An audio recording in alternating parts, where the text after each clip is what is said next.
ഓം ശാന്തി.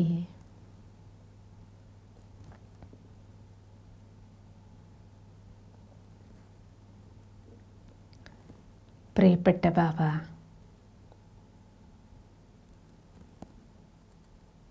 തൻ്റെ മക്കളെ പാലിക്കുകയും വളർത്തുകയും ചെയ്ത അലൗകികമായ അത്ഭുതകരമായ രീതികൾ, വിധികൾ, അതിലൂടെ മക്കളുടെ ജീവിതത്തിലുണ്ടായ അത്ഭുതകരമായ പരിവർത്തനം, ആ അത്ഭുത ജീവിത ഗാഥയാണല്ലോ നമ്മൾ കേൾക്കുന്നത്. ഇന്ന് ബാബ ഇന്നലെ കേട്ടത് ഓർമ്മയുണ്ടാവുമല്ലോ അല്ലേ? ഇന്നലെ ബാബ പവിത്രതയ്ക്ക് ഊന്നൽ നൽകി ജീവിതത്തെ ഫൗണ്ടേഷൻ ഉറപ്പിക്കാനുള്ള പ്രേരണ. ഇന്ന് സമയത്തിൻ്റെ തിരിച്ചറിവ്. ബ്രഹ്മബാബ സമയത്തിന് വളരെ മൂല്യം കൽപ്പിച്ചിരുന്ന ആളാണ്. സമയത്തിന് മുൻപേ ഓടിയിരുന്ന ആളാണ് ബാബ. സമയത്തിൻ്റെ ചേതാവിനെ മക്കൾക്കും നൽകിക്കൊണ്ടിരുന്നു. കോൾ ഓഫ് ടൈം, സമയത്തിൻ്റെ വിളി. ബാബ ജ്ഞാൻ കെ ഗഹൻ ഓർ രമണീക് പോയിൻറ്റ്സ്, ജ്ഞാനത്തിൻ്റെ വളരെ രസകരവും ആഴവുമാർന്ന പോയിൻറ്റുകൾ പങ്കുവച്ചുകൊണ്ട് നിത്യവും പുതിയ പാഠങ്ങളാൽ മക്കളെ അലങ്കരിച്ചുകൊണ്ട് ബാബ ഒപ്പം സമയത്തിൻ്റെ തിരിച്ചറിവും നൽകിയിരുന്നു. ഒരിക്കൽ ബാബ ക്ലാസ്സിൽ പറഞ്ഞു, മക്കളെ, എമർജൻസി പീരീഡിൽ, അതായത് രാജ്യത്തിൽ ഒരു പ്രതിസന്ധി ഘട്ടം വരുമ്പോൾ അവിടുത്തെ സർക്കാർ ചില ഓർഡിനൻസ് പുറപ്പെടുവിക്കാറുണ്ട്. ആജ്ഞ പുറപ്പെടുവിക്കും, ദേശവാസികൾ ഇന്നു മുതൽ ഇന്നത് ചെയ്യാൻ പാടില്ല, ഇന്ന കാര്യങ്ങൾ ഉപേക്ഷിക്കണം. ഉദാഹരണത്തിൻ്റെ രൂപത്തിൽ ബാബ പറഞ്ഞിരുന്നു. എന്നിട്ട് ഇപ്രകാരം ദേശത്തിൻ്റെ ഉദാഹരണം പറഞ്ഞുകൊണ്ട് ബാബ പറഞ്ഞു, അതേപോലെ മക്കളെ, മുഴുവൻ ലോകം കടന്നു പോകുന്നത് ഒരു എമർജൻസി പീരീഡിലൂടെയാണ്. എന്താ ഈ സമയത്തിൻ്റെ പ്രതിസന്ധി, വെല്ലുവിളി? ധാർമ്മികത, ധർമ്മത്തിൻ്റെ പ്രതിസന്ധി ഘട്ടമാണ്. ധാർമ്മികത മാനവനിൽ നിന്ന് നഷ്ടപ്പെട്ട സമയമാണ്. മാനവികത പോയ ഒരു ടൈമിലൂടെയാണ് ലോകം കടന്നു പോണത്. മുഴുവൻ വിശ്വത്തിലും മോറൽ ക്രൈസിസിൻ്റെ ഘട്ടമാണിത്. മൂല്യങ്ങൾ നഷ്ടപ്പെട്ട അവസ്ഥയാണ്, ധാർമ്മികത കൈവിട്ട അവസ്ഥയാണ്. ഘോരമായ കലിയുഗമാണിത്. കാമക്രോധാദി ശത്രുക്കളാൽ മാനവജാതി വലയം ചെയ്യപ്പെട്ടിരിക്കുകയാണ്. അതിനാൽ ഈ സമയത്ത് സ്വയം പരമേശ്വരൻ വന്ന്, ഈ ജഗത്തിൻ്റെ മുഴുവൻ നിയന്താവ് വന്നിട്ട് ഓർഡിനൻസ് പുറപ്പെടുവിച്ചിരിക്കുകയാണ്. എന്താ ഭഗവാന്റെ ഓർഡിനൻസ്? അബ് പവിത്ര ഓർ യോഗി ബനോ.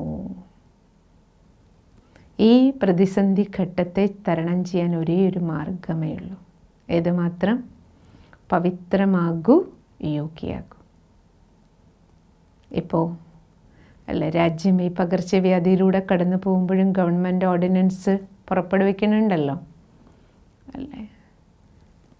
വീട്ടിലിരിക്കൂ, സുരക്ഷിതമായിരിക്കൂ, അല്ലേ? മാസ്ക് ധരിക്കൂ, സോഷ്യൽ ഡിസ്റ്റൻസ് പാലിക്കൂ, അല്ല? ഒരു തരത്തിൽ ലോക്ക്ഡൗണിൻ്റെ ആജ്ഞ നമുക്ക് നൽകിക്കൊണ്ട് നമ്മളെ സുരക്ഷിതരാക്കാൻ ആജ്ഞ ദേശവാസികൾക്ക് നൽകിയിരിക്കുന്നത് പോലെ ഭഗവാൻ വന്നിട്ട് ഓർഡിനൻസ് പുറപ്പെടുവിച്ചിരിക്കുക. എന്താ വ്യാധി?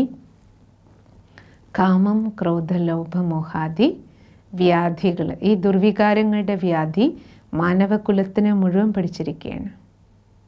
ഇതിന്ന് രക്ഷപ്പെടാനുള്ള ഓർഡിനൻസ് ഭഗവാനും പുറപ്പെടുവിച്ചു കഴിഞ്ഞു.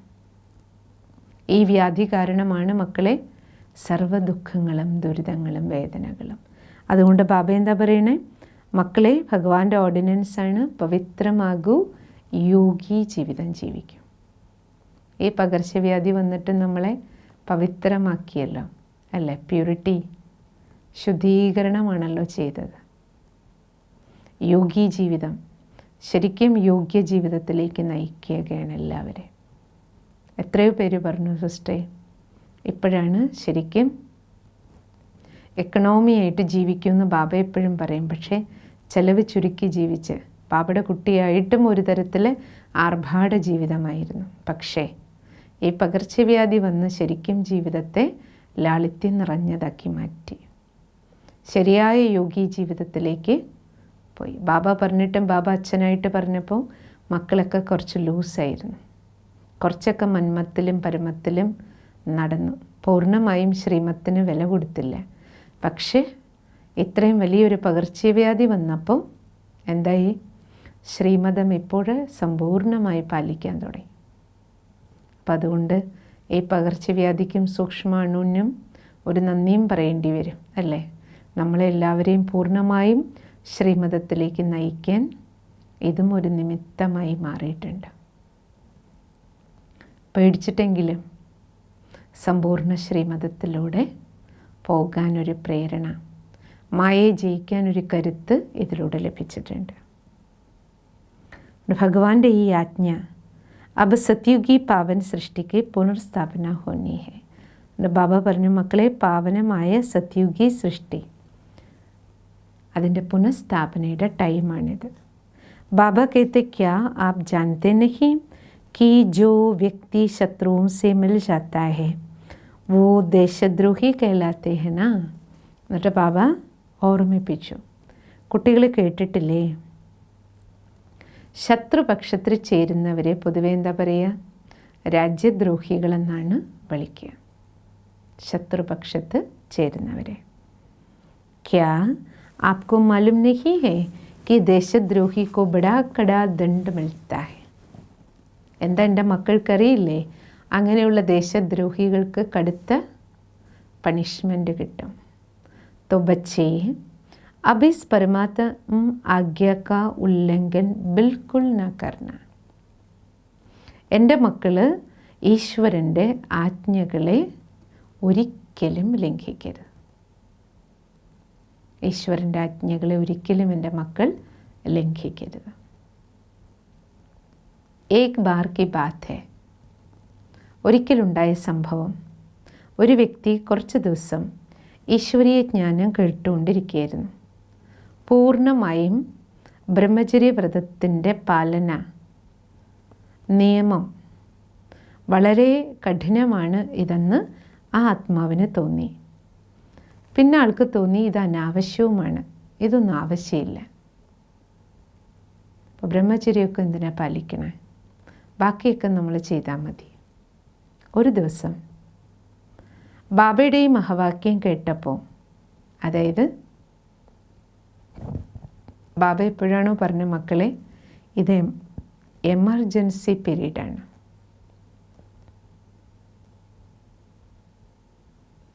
ധാർമ്മികതയുടെ വെല്ലുവിളി നേരിടുന്ന ഒരു എമർജൻസി പീരീഡിലൂടെ ലോകം കടന്നു പോവാണ്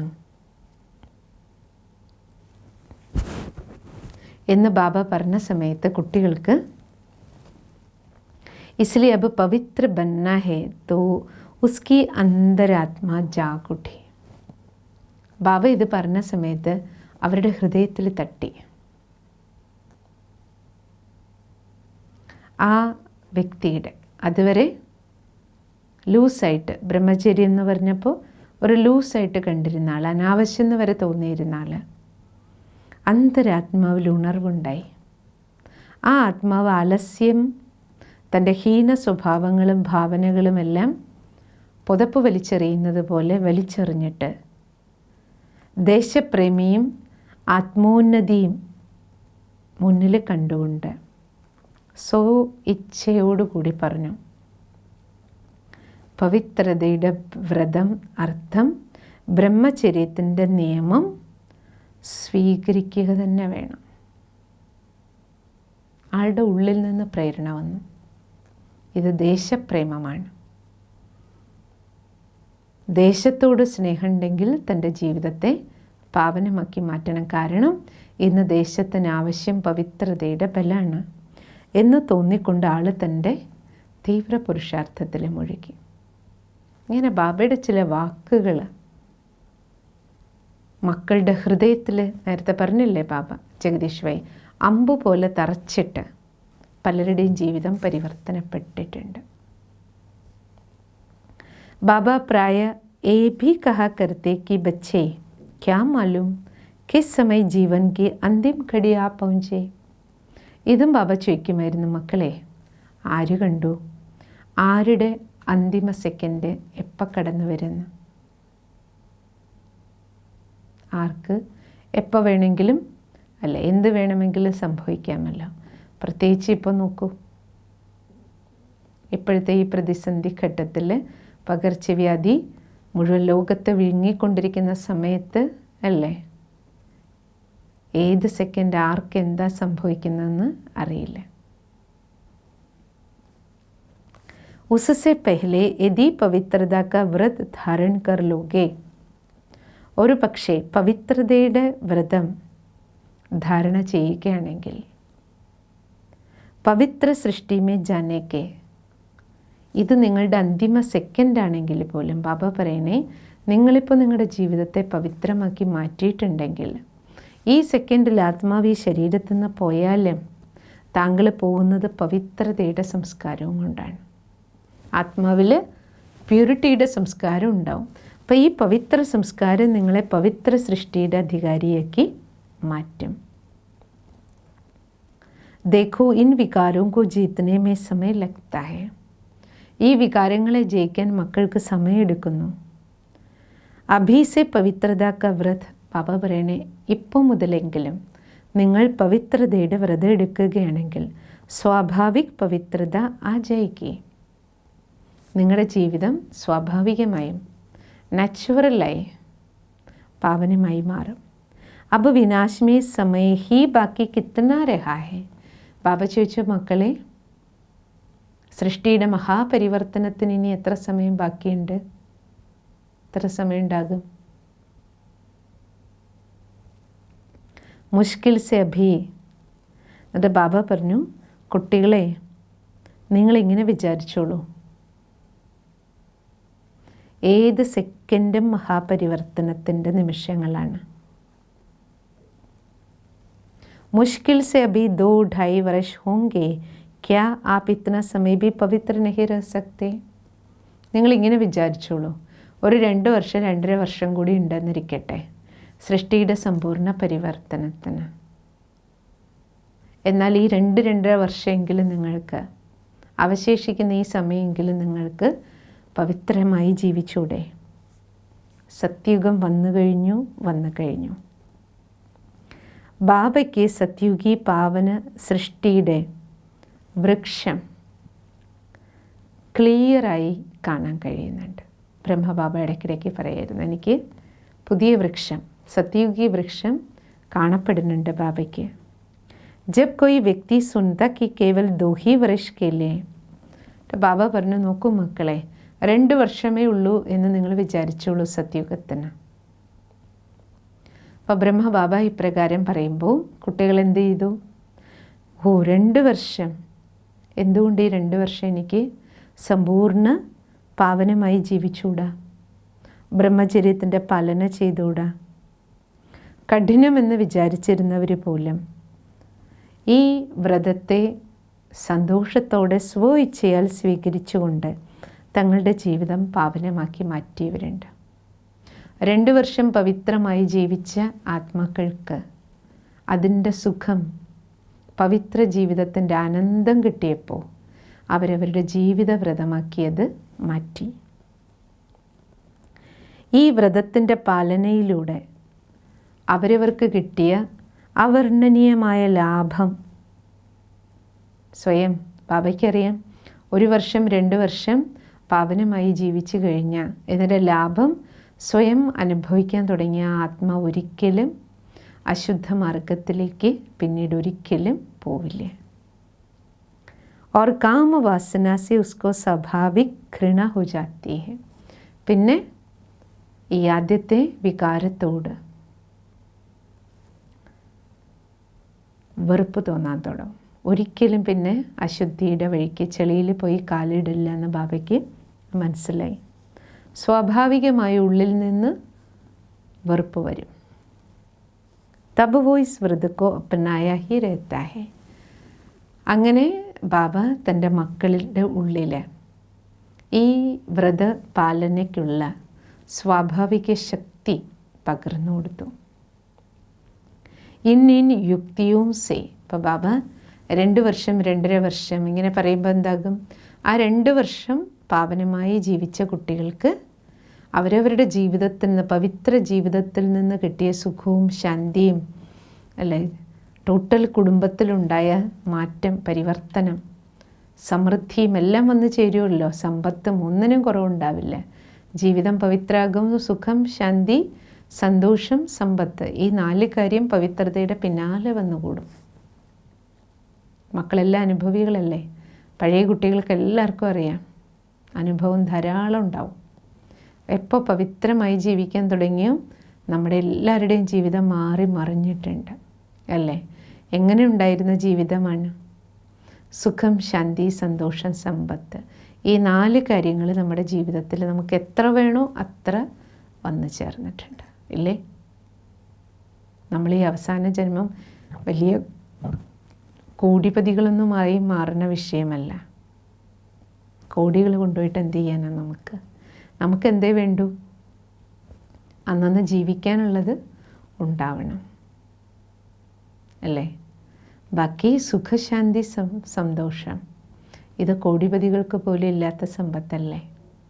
അത് നമ്മുടെ ജീവിതത്തിലേക്ക് വന്നു. ഒപ്പം ജീവിതം ജീവിക്കാനുള്ള സമ്പത്തും, സ്ഥൂല സമ്പത്തും പവിത്ര ജീവിതത്തിൽ നമുക്ക് വന്നു ചേർന്നത് നമ്മളെല്ലാം അനുഭവികളാണ്.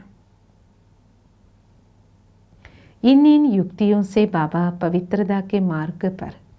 ഈ യുക്തികളിലൂടെ ബാബ തൻ്റെ മക്കളെ പവിത്രമായ മാർഗത്തിലൂടെ മുന്നോട്ട് നയിക്കാൻ തുടങ്ങി. വേ कहते कि यदि मैं शुरू से सबको कह देता. ബാബ എന്നിട്ട് പറഞ്ഞു ഒരിക്കലേ, കുട്ടികളെ ഇനി 40 വർഷമുണ്ട് അല്ലെങ്കിൽ 50 വർഷമുണ്ട് പരിവർത്തനത്തിന് എന്ന് തുടക്കം മുതലേ പറഞ്ഞാൽ കുട്ടികൾ ആലസ്യം ബാധിക്കും. അതുകൊണ്ടാണ് ബാബ 2 വർഷമേ ഉള്ളൂ, 1 വർഷമേ ഉള്ളൂ. നമ്മളും അങ്ങനെയല്ലേ അല്ല. നമുക്ക് കുട്ടികൾക്ക് കൊണ്ട് വേഗം പ്രയത്നം ചെയ്യിക്കണമെങ്കിൽ പറയില്ലേ, ചിലപ്പം പരീക്ഷ ഈ ആഴ്ചയായിരിക്കും, ചിലപ്പോൾ 1 വർഷം 1 മാസം ഉണ്ടാവും സമയം. പക്ഷെ പ്രേരണ ഇങ്ങനെ കൊടുത്തുകൊണ്ടിരിക്കുക. എന്താ കാര്യം? മക്കൾ ആലസ്യത്തിൽ പോകാതിരിക്കാൻ വേണ്ടി. അതുപോലെ ബാബ പറഞ്ഞിരുന്നു, നോക്കൂ മക്കളെ, ഇനി 40 വർഷം ഉണ്ട് സൃഷ്ടിയുടെ പരിവർത്തനത്തിന്, സത്യുഗം വരാൻ എന്ന് ബാബ പറഞ്ഞിരുന്നുവെങ്കിൽ നിങ്ങൾ കുട്ടികൾ ആലസ്യത്തിലേക്ക് പോകും. ഗൃഹസ്ഥത്തിലിരുന്നു കൊണ്ട് പവിത്ര ജീവിതം ജീവിക്കാൻ എത്ര പേര് തയ്യാറാകും? बहुत से युक्ति तो सोचते, बहुत से व्यक्ति ये सोचते कि अच्छा, ചിലരെന്ത് വിചാരിക്കും, 40 വർഷം ഇനിയും ബാക്കിയുണ്ടല്ലോ, കുറച്ച് കാലം കൂടെ നമുക്ക് തോന്നുന്ന പോലെയൊക്കെ ഈ വികാരി ജീവിതമൊക്കെ ജീവിച്ച് ലാസ്റ്റ് വ്രതം എടുത്താൽ പോരെ, അവസാനം ശുദ്ധമായിട്ട് ജീവിക്കാം. अब इस युक्ति को अपनाने से बहुत जनों का कल्याण हो गया. പക്ഷെ ആരംഭം മുതലേ ബാബ ഇപ്രകാരമുള്ള ബ്രഹ്മബാബ യുക്തി ഉപയോഗിച്ചത് കാരണം എന്തായി? അനേക ആത്മാക്കൾക്ക് മംഗളമുണ്ടായി. കുടുംബങ്ങളിലിരുന്നു കൊണ്ട് പവിത്രമായി ജീവിതം ജീവിച്ചതുകൊണ്ട് ആ കുടുംബങ്ങളിലൂടെ അനേക കുടുംബങ്ങൾക്ക് ബാബയുടെ സന്ദേശം കിട്ടാനും പ്രേരണ കിട്ടാനും പവിത്രമായി മാറിയ ഈ കുടുംബങ്ങൾ ഈശ്വരീയ സേവനത്തിന്, ആധ്യാത്മിക കാര്യങ്ങൾ, ലോകത്തിലെ ഈ സന്ദേശം എല്ലാവരുടെ അടുത്ത് എത്തിക്കാൻ ഈ പവിത്ര ജീവിതം ജീവിക്കുന്ന കുടുംബങ്ങൾ നിമിത്തമായി മാറി. അവരുടെ ജീവിതം മറ്റുള്ളവർക്ക് പ്രേരണാദായകമായി മാറി. കുറച്ച് സാമ്പിൾസ് വേണ്ടേ? ഗൃഹസ്ഥത്തിലിരുന്നുകൊണ്ട് നമുക്ക് പാവനായിട്ട് ജീവിക്കാൻ കഴിയും. അത് കുറച്ച് പേര് ജീവിച്ച് കാണിച്ചല്ലേ പറ്റുള്ളൂ. അപ്പോൾ ബാബ അതുകൊണ്ടാണ് കുടുംബങ്ങളിൽ ഇങ്ങനെയുള്ള സാമ്പിളുകളെ ആദ്യമേ തയ്യാറാക്കിയത്. അപ്പോൾ ബാബ പറയണം ഇപ്രകാരം ബാബ 2 വർഷം 2.5 വർഷം ഈ യുക്തി പറഞ്ഞു കൊടുത്തുകൊണ്ട് അനേക കുടുംബങ്ങൾ പാവനമായി റെഡിയായി. ആ റെഡിയായ ആത്മാക്കളെ കണ്ടിട്ട് അടുത്ത തലമുറ അടുത്ത കുടുംബം തയ്യാറായി. अब तो बहुत समय बीत गया. അങ്ങനെ ഇപ്പോൾ എത്ര സമയമായി? 85 വർഷം കടന്നുപോയി. और विनाश में बहुत कम ही समय रहा है. അറിയുകയും ചെയ്യാം സൃഷ്ടിയുടെ മഹാപരിവർത്തനത്തിന് ഇനി അല്പസമയമേ യഥാർത്ഥത്തിൽ ബാക്കിയുള്ളൂ. ബാബ कहते 5000 वर्ष के इस सृष्टि चक्र में 5000 വർഷത്തിൻ്റെ ഈ കാലചക്രത്തിൽ 5000 വർഷവുമായി ഉപമിച്ചാൽ സംഗം യുഗത്തിലെ 1 വർഷം അല്ലെങ്കിൽ 2 വർഷം എന്ന് പറയുന്നത് കാലചക്രത്തിൻ്റെ 40-50 വർഷത്തിന് സമാനമാണെന്ന് ബാബ എപ്പോഴും പറയും. ഇസ് പ്രകാർ ബാബ ने वो कार्य किया जिसे സന്യാസി भी असंभव मान रहे हैं. ബാബ പറഞ്ഞു സംഗം യുഗത്തിൽ 40 വർഷം അല്ലെങ്കിൽ 50 വർഷം ഉണ്ടെങ്കിലും നിങ്ങളതിനെ 40-50 എന്ന് കണ്ടാൽ നിങ്ങൾക്ക് മുന്നിലെത്താൻ പറ്റില്ല. അതുകൊണ്ടാണ് ബാബ 1 വർഷം 2 വർഷം എന്ന് പറഞ്ഞത്. എങ്കിലും നിങ്ങൾക്ക് ലക്ഷ്യപ്രാപ്തിയിലെത്തിച്ചേരാൻ പറ്റുള്ളൂ. ഇപ്രകാരമുള്ള യുക്തികളിലൂടെ ബ്രഹ്മബാബ ലോകത്തിൽ ഗുരുക്കന്മാർ പോലും അസംഭവ്യെന്ന് വിചാരിച്ച കാര്യം ഏതസംഭവ്യെന്ന് വിചാരിച്ചത്?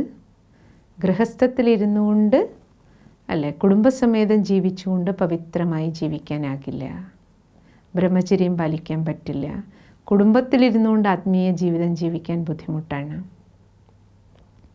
എന്ന് അസംഭവ്യെന്ന് വിചാരിച്ചിരുന്നത്.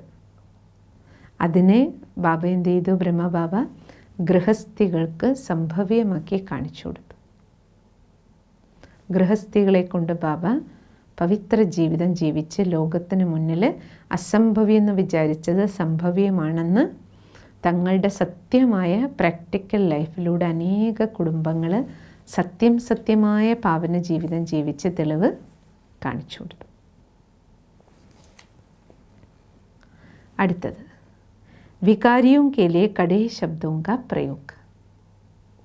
അടുത്തത് ബാബ വികാരികൾക്ക് നേരെ ബാബ വളരെ കടുത്ത ശബ്ദങ്ങൾ ഉപയോഗിച്ചിരുന്നു.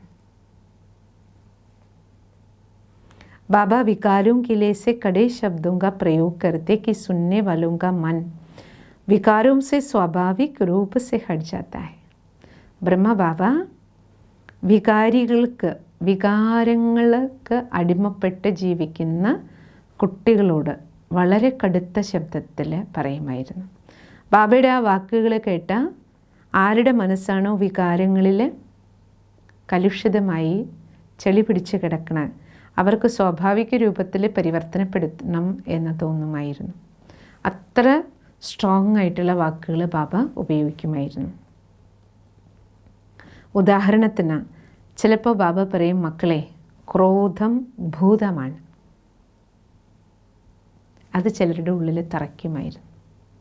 അപ്പോൾ ക്രോധികൾക്ക് തോന്നും, അല്ല എൻ്റെ ഉള്ളിൽ ഞാൻ ഇത്രയും കോപിഷ്ഠനാണ്, അർത്ഥം ഭൂതം പിടിച്ച പോലെയാണ്. അപ്പോൾ ബാബ ആ ഉപയോഗിക്കുന്ന വാക്ക് ഭൂതം, ക്രോധം ഭൂതമാണ്. ജैसे ഭൂത് കിസി കെ സിർ പർ സവാർ ഹോത്താ ഹേ. എന്നിട്ട് ബാബ പറയും, ഒരാളുടെ തലയിൽ ഭൂതം കയറിയിരുന്ന എങ്ങനെയുണ്ടാവും വ്യക്തിയുടെ ജീവിതം? സ്വയവും ടെൻഷനിലായിരിക്കും, ബുദ്ധിമുട്ടും മറ്റുള്ളവരെയും ബുദ്ധിമുട്ടിക്കും, എല്ലാം നശിപ്പിക്കും, സ്വയവും നശിക്കും. അതേപോലെയാണ് ക്രോധം എന്ന ഭൂതം. ആരെ പിടിച്ചോ അവർ സ്വയവും നശിക്കും, മറ്റുള്ളവരുടെ ജീവിതത്തെയും നശിപ്പിക്കും. അതിനാൽ എൻ്റെ മക്കൾ ഇതിൽ നിന്ന് രക്ഷപ്പെട്ട് ജീവിക്കണം. ക്രോധ വാലെ മനുഷ്യക്കെ പാസ്, ക്രോധികളായ മാനവൻ്റെ മുന്നിൽ ആർക്ക് നിൽക്കാൻ പോലും കഴിയില്ല. ക്യോങ്കി യേ ഭൂത് ബഹുത് ഉപദ്രവി ഹേ. കാരണം ക്രോധം ആകുന്ന ഭൂതം വളരെ ഉപദ്രവിയാണ്. നോക്കൂ, ആരിലെയാണോ ക്രോധം പ്രവേശിച്ചിരിക്കുന്നത്, ഈ ഭൂതം. അവരുടെ മുഖം നോക്കൂ. ബാബ പറയും, ക്രോധം കയറിയിരിക്കുമ്പോൾ അല്ല, നമ്മുടെ മുഖം ഫോട്ടോ എടുത്താൽ അറിയാമല്ലോ മുഖം എങ്ങനെയാണ്, കണ്ണുകൾ എങ്ങനെയാണ്, സംഭാഷണം എങ്ങനെയായിരിക്കും. അതുകൊണ്ട് ബാബ പറയും, ക്രോധമാകുന്ന ഭൂതത്തെ ഓടിക്കാൻ തിരി കൊളുത്തു. ഏത് തിരി? ജ്ഞാനത്തിൻ്റെ ചന്ദനത്തിരി കൊളുത്തു പറയും ബാബ. ജ്ഞാനത്തിൻ്റെ സുഗന്ധ ദ്രവ്യം പുകച്ച് നിങ്ങളുടെ ഉള്ളിലുള്ള ക്രോധത്തെ ഓടിച്ചു കളയൂ എന്ന് ബാബ കുട്ടികൾക്ക് പ്രേരണ നൽകുമായിരുന്നു.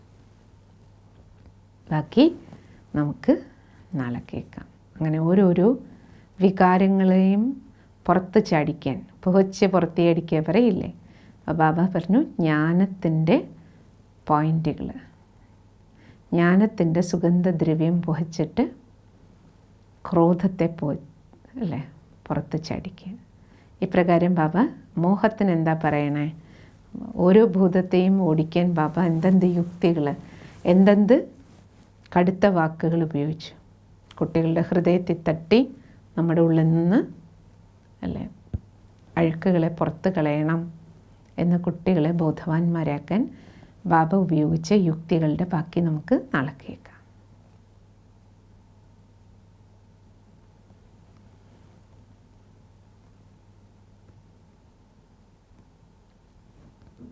ഇന്ന് ബാബയിൽ നിന്ന് കിട്ടിയ വിശേഷ പ്രേരണ എന്താണ്?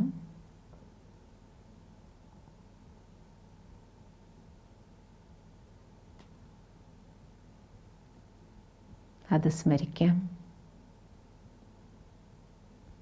ആ പോയിൻ്റ് ഓർമ്മിച്ച് എന്നിൽ എന്ത് മാറ്റമാണ്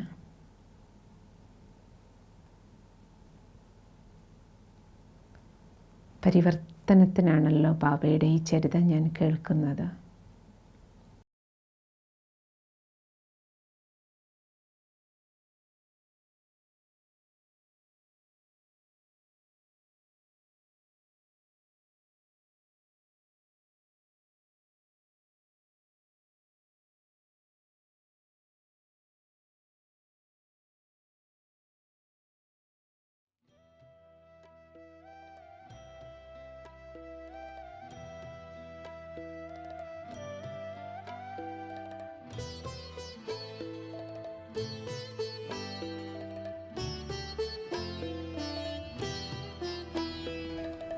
ओम शांति। प्यारे ब्रह्मा बाबा स्वीकारिए श्रद्धा सुमन। प्यारे ब्रह्मा बाबा स्वीकारिए श्रद्धा सुमन। आपके आभार में पुलकित हुआ गाता है मन। प्यारे ब्रह्मा बाबा स्वीकारिए श्रद्धा सुमन। प्यारे ब्रह्मा बाबा स्वीकारिए श्रद्धा सुमन। आपके आभार में पुलकित हुआ गाता है मन। प्यारे ब्रह्मा बाबा।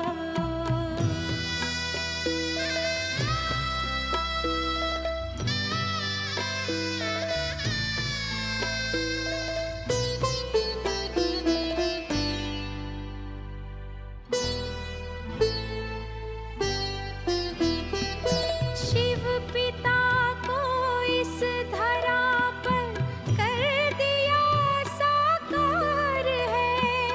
प्यार दे उपहार प्रभु का जो किया उपकार है।